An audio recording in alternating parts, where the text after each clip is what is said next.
these gut bacteria can influence your behavior and the decisions that you make for what you eat and how and your mood. Welcome to True Health, everyone. Thank you so much for tuning in. We are going to continue our topic on stress and the digestive system. So 2 weeks ago, we covered an introduction to the microbiome, and today we're going to talk about how stress impacts the gut. So I like to start out with a quote from a lady that from a very long time ago.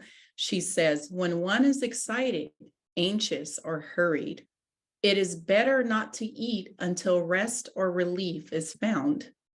So for us to understand how stress impacts the gastrointestinal system, is first important to understand the stress response, what actually takes place. So when we have fear or anxiety or stress, mental stress, physical stress, it activates a part of the brain called the amygdala, which is our emotional center of our brain. And it sends the signal, the amygdala sends a signal to the hypothalamus, and that is like the command center. It communicates with the autonomic nervous system to send out signals to the body that stress is the conditions of stress. There's a stressful event happening. And so this is another schematic showing the amygdala, and it communicates with the hypothalamus, the paraventricular nucleus within the hypothalamus. And after this signal is communicated from the amygdala to the hypothalamus, there are hormones that are released. The corticotropic hormone is released, and it binds to it sends a signal to the pituitary gland. This is a gland that releases hormones. And one of the hormones that is released during states of stress is the adrenocorticotropic hormone. And that goes on to tell the adrenal glands, knocks on the door of the adrenal glands, and tells the adrenals to release glucocorticoids, as we know it, cortisol.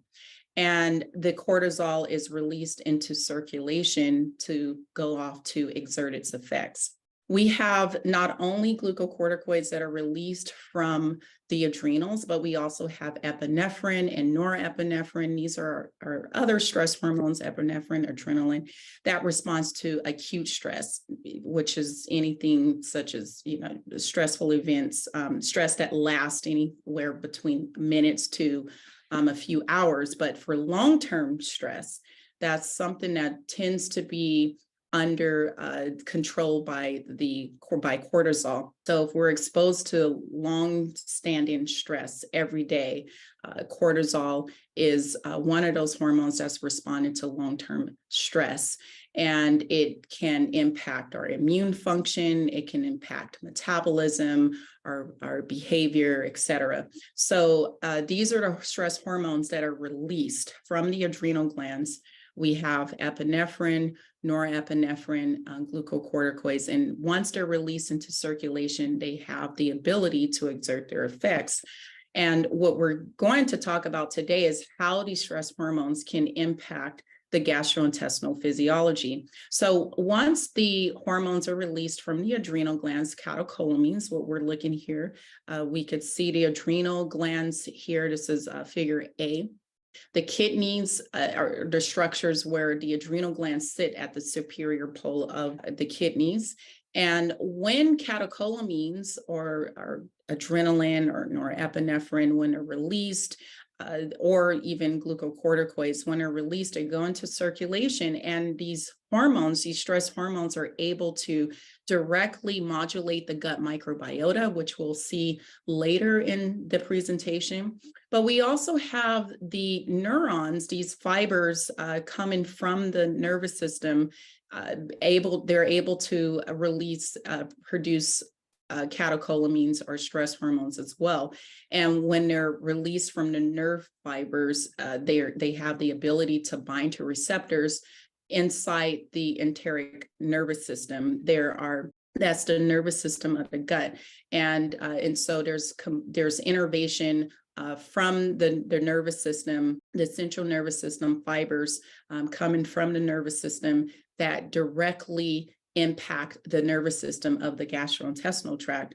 And at the end of these neurons, these nerve fibers there's the release of stress hormones, catecholamines are released, and they're able to directly influence the nervous system within the wall of the gastrointestinal tract.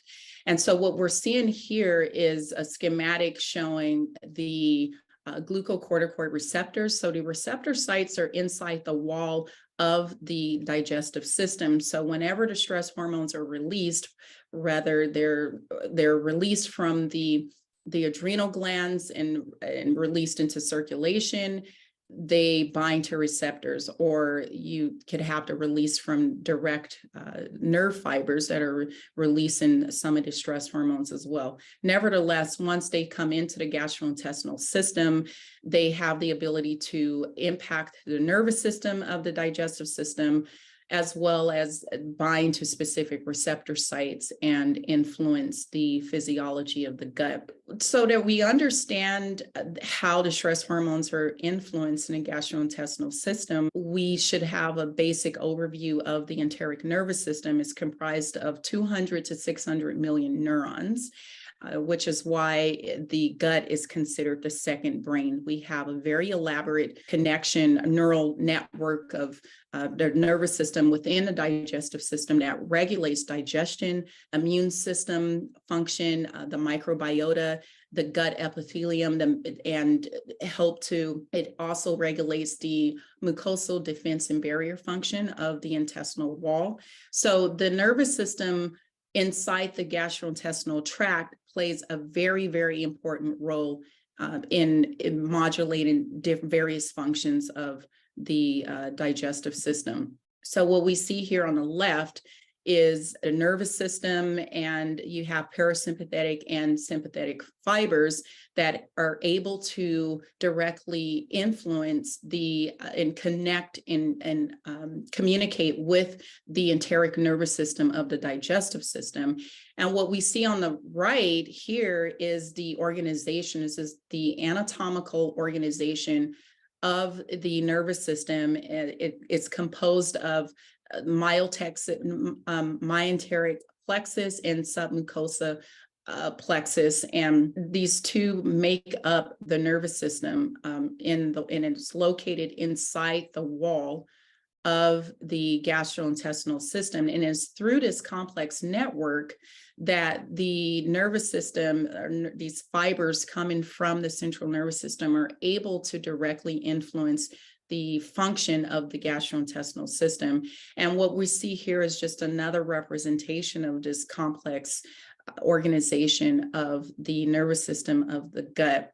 And this is where a lot happens. And when we think about the gut-brain connection, the gut and how it's communicating with the digestive system, this is how. So what are some major physiological impacts to with stress?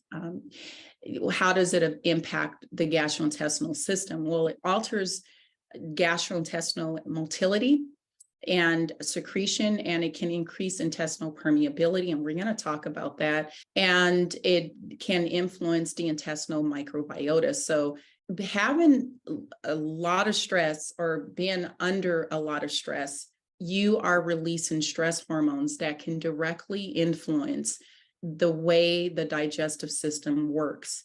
And so intestinal permeability actually has inflammation, heightened inflammation that frequently accompanies stress, and depression triggers blooms of pathogenic bacteria that encourage dysbiosis and a leaky gut.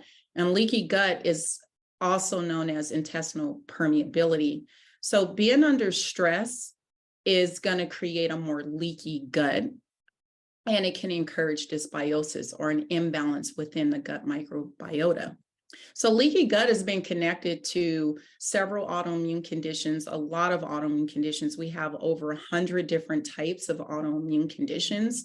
And type 1 diabetes, rheumatoid arthritis, multiple sclerosis, IBD, asthma, chronic fatigue syndrome. These are some of the conditions that have been associated with leaky gut. So what's happening is when you're stressed and you have a large amount of stress hormones being released in circulation, they're able to, as we previously discussed, they're able to bind to receptors within the wall of the gastrointestinal system. And there's also the sympathetic innervation to the by fibers, via fibers, sympathetic fibers that are impacting the enteric nervous system.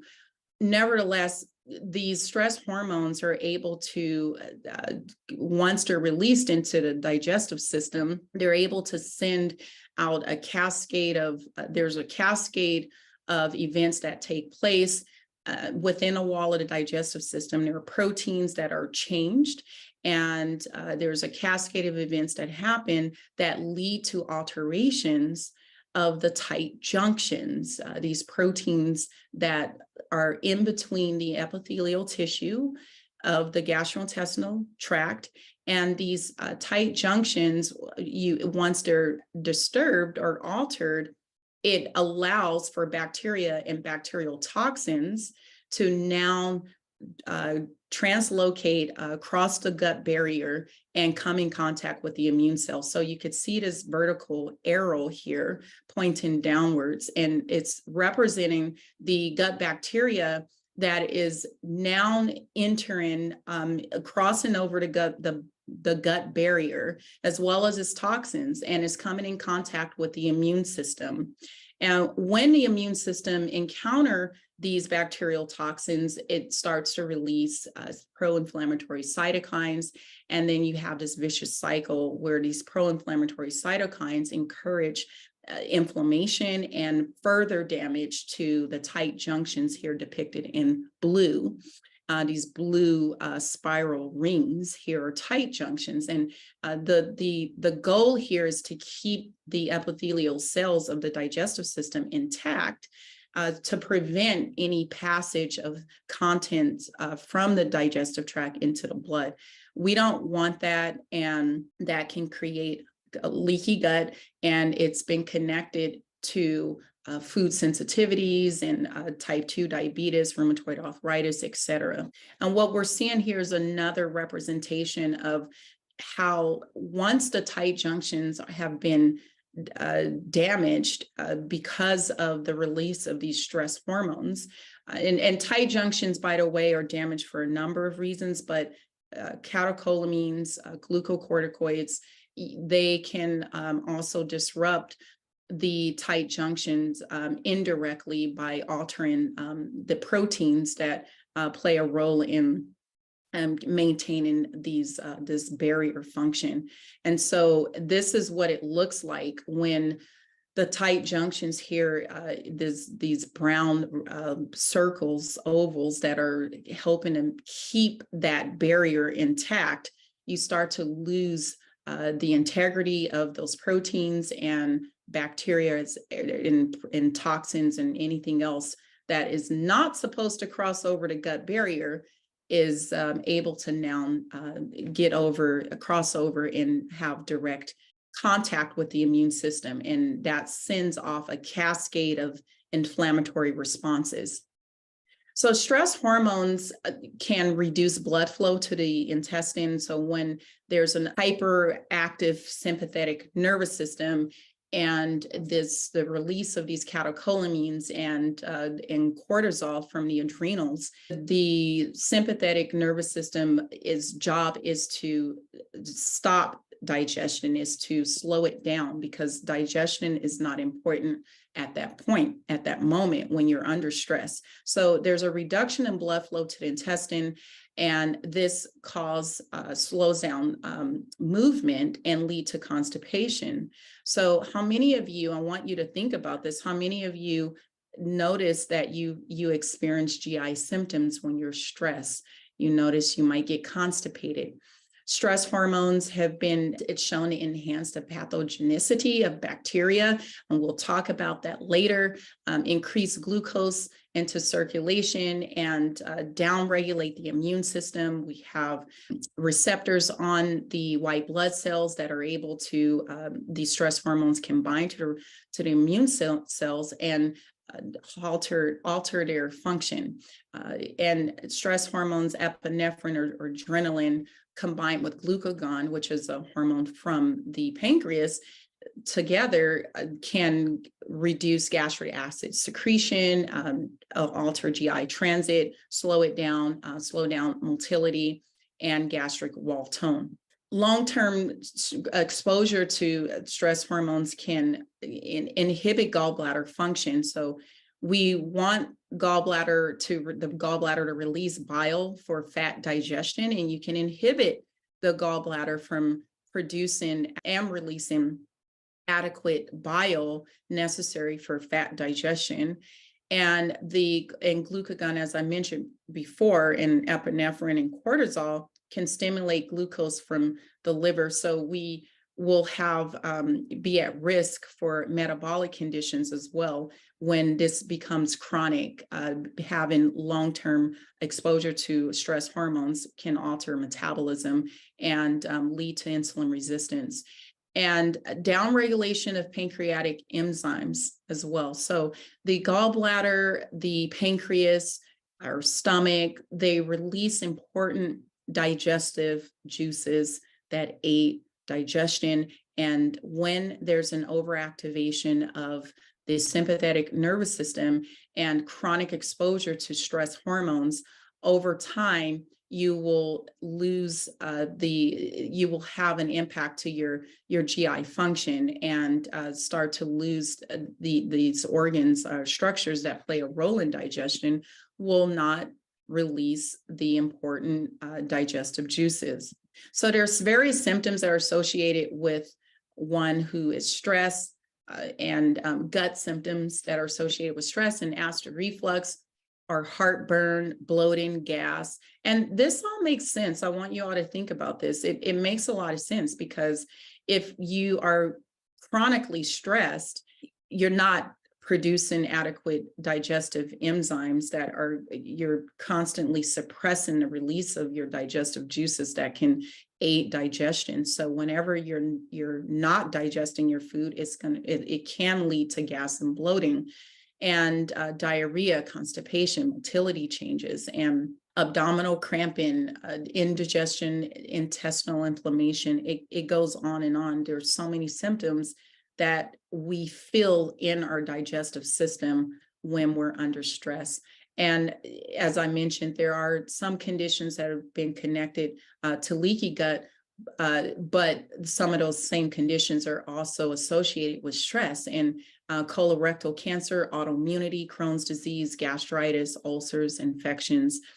These are all things that can be influenced by the state that you're in if you're under stress.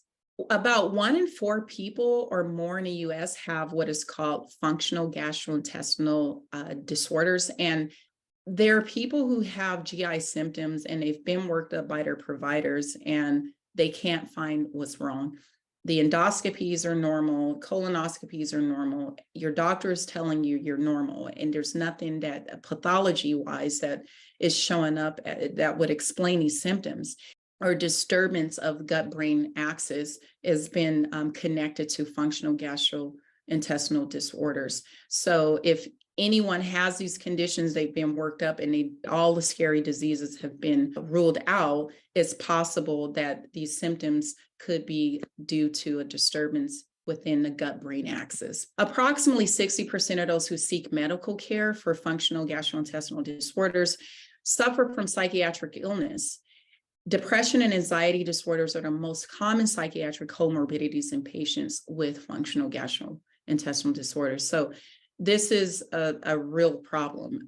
The disturbance between the gut-brain axis, being in a state of nervousness, stress, can influence your gastrointestinal system and create major problems for people. So listen to your gut. When you're afraid, and most of us feel it in our bellies when we're afraid, we're anxious, there's some kind of fear, we can feel it in our tummies.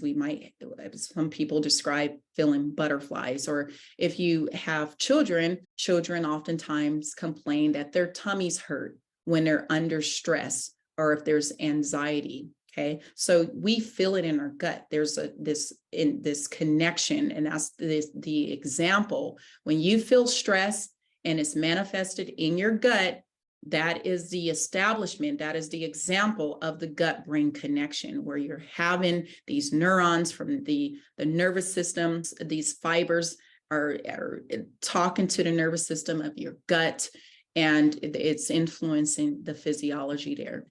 So this again is just showing a representation of this very, very complex connection between the nervous system and the gut microbiota, and how the gut microbiota can be modulated based on the types of nutrients that's given.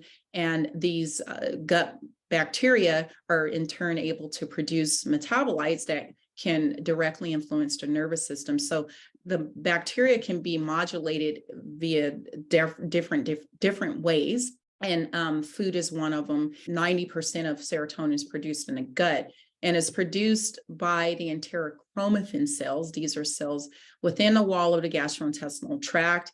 And in order to produce serotonin, tryptophan is a precursor. It's an amino acid that is utilized to produce serotonin. And there are several bacterial species that can utilize tryptophan as well and break tryptophan down and produce metabolites. And they can be used for metabolic function. So what I'd like to show is that dietary tryptophan not only can be produced and make other metabolites that can be used for metabolism, but there are spore-forming bacteria within the gastrointestinal tract that can utilize dietary tryptophan and produce short-chain fatty acids that can modulate the production of serotonin inside the enterochromaffin cells. So what you see here in this box in red, you could see that the tryptophan is being utilized by spore-forming bacteria, and in turn, they release these short-chain fatty acids, abbreviated as CFA.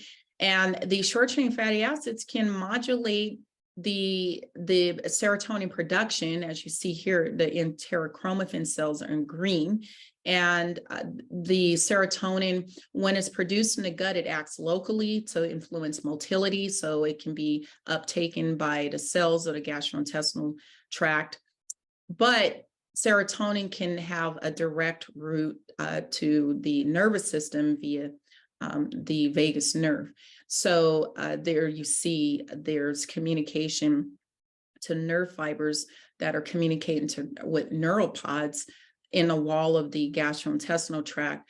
And so the gut bacteria is able to communicate indirectly with the nervous system, and also to influence the motility or production of serotonin within the gut, where serotonin acts locally there to influence motility. So we see this gut-brain connection, and you could see how the bacteria are facilitating this gut-brain connection and influencing neurotransmitter production. And serotonin influences our mood, our behavior, et cetera. So our gut bugs can impact our mood and behavior. So the gut microbiota can be modulated by various signaling molecules, and we're going to talk today about stress hormones as some of those molecules that are released by the host, by us, and how that can influence the gut microbiome. In subsequent presentations, we'll talk about how to modulate the gut microbiome through nutrition. But for today's presentation, we are talking about how stress can directly influence the gut. And so there are several types of bacteria that can thrive when you're stressed. When you're under a lot of stress, you can preferentially select certain types of bacteria in the gut. Some bacteria thrive better under stressful conditions, and so they have an advantage. So norepinephrine and epinephrine can increase certain types of bacteria, and by preferentially selecting those types of bacteria, you are altering the microbial composition to favor those bacteria. And unfortunately, those bacteria tend to be ones that are not health promoting. So the more stressed you are, the more you're favoring unhealthy microbes in your gut. Norepinephrine has been shown to increase interspecies transfer between Salmonella and E. coli. So they're able to exchange two different types of species of bacteria are able to exchange genetic material in the presence of norepinephrine, which is our stress hormone. And we really don't want to encourage that. Bacillus and Proteus, for example, these are bacteria that can directly produce catecholamines or our stress hormones. And when they release the stress hormones, they are able to impact or affect the gastrointestinal function locally. And these are bacteria that are releasing these stress hormones into the gut. So other metabolites that are produced, I mean, as I already mentioned, short-chain fatty acids are produced by the gastrointestinal bacteria, but I wanted to revisit real quickly that butyrate. So short-chain fatty acids are produced by dietary fermented fiber, so fermentable fiber. The bacteria is able to produce these metabolites, and butyrate is studied the most. And it's been shown that butyrate that's produced by gut bugs or bacteria produced this metabolite called butyrate, and it's able to influence the production of our stress hormones. So it enhances it is able to directly influence tyrosine hydroxylase, which is an enzyme that plays a role in the production of our stress hormones. So we see here, this is the biosynthesis pathway of epinephrine, norepinephrine, and dopamine. And you see at the top, step one, you see the conversion of L-tyrosine to L-dopa, and butyrate directly influences this reaction right here. And butyrate is a metabolite of gut bacteria, and it is directly influencing the production of our stress hormones. That is absolutely fascinating. And so just keep that in mind, that this is very complex, and when you're under stress, there's a lot of hormonal signaling happening, and downstream cascades happening in our cells, and you're also influencing the gut bacteria as well. You're changing how the gut microbiome is responding. There are certain bacteria that take environmental cues from the stress hormone. So epinephrine has been shown to increase motility, adhesion, biofilm formation, and virulence of Pseudomonas aeruginosa. And it's a bacterium linked to many hospital-acquired infections. Okay, there are other bacteria as well that can survive under states of stress. When you have adrenaline and other stress hormones, some bacteria survive, and they become scarier to have around because they're able to adhere better to the tissues, and they're able to form biofilms. And biofilms are this protein matrix that bacteria is actually mixed with other components of the bacteria, including DNA. These bacteria form these biofilms so that they can hide. It's a protective mechanism. And they produce more biofilms. So the more you're stressed, the more you're allowing these potentially pathogenic bacteria an advantage, and they're able to grow and cause problems. So catecholamines can elevate certain bacterial levels 10,000-fold and intensify their infectiousness in 14 hours. So there are bacteria in the gut that can sense the state of the host, and by way of the release of stress hormones, they're able to get an idea of what the climate's like, and they're able to capitalize on your being stressed.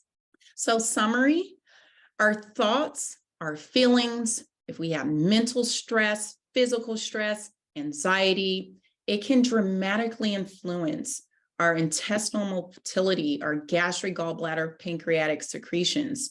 And that will affect how well we're able to digest and absorb our nutrients. Our feelings, our mental stress, physical stress can influence the gut microbiome composition and influence the growth of potentially pathogenic bacteria. Bacteria have the ability to sense and respond to periods of stress.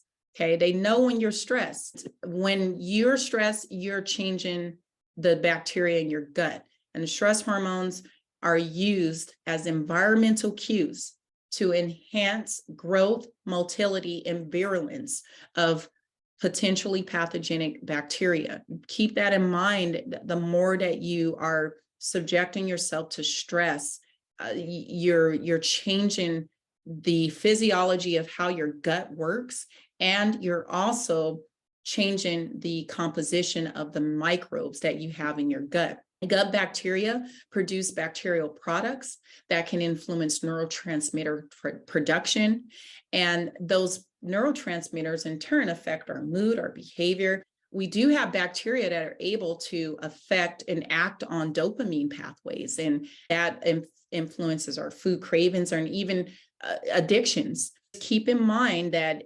you will influence the type of gut bacteria that you have, and in turn, these gut bacteria can influence your behavior and the decisions that you make for what you eat and how and your mood. It's a very, very fascinating area of research, and it's important to keep in mind that we're not only affecting ourselves, but we're affecting the little tiny organisms that live inside us. So next, what we're going to talk about on our next topic is, how do you get stress under control? What are some ways to modulate the stress response so that you can improve your gut function? And when you improve gut function, you improve digestion, absorption, and overall healthy gut function. And we're going to also cover how to modulate the gut microbiome through dietary and lifestyle approaches. Thank you so much for joining us again for another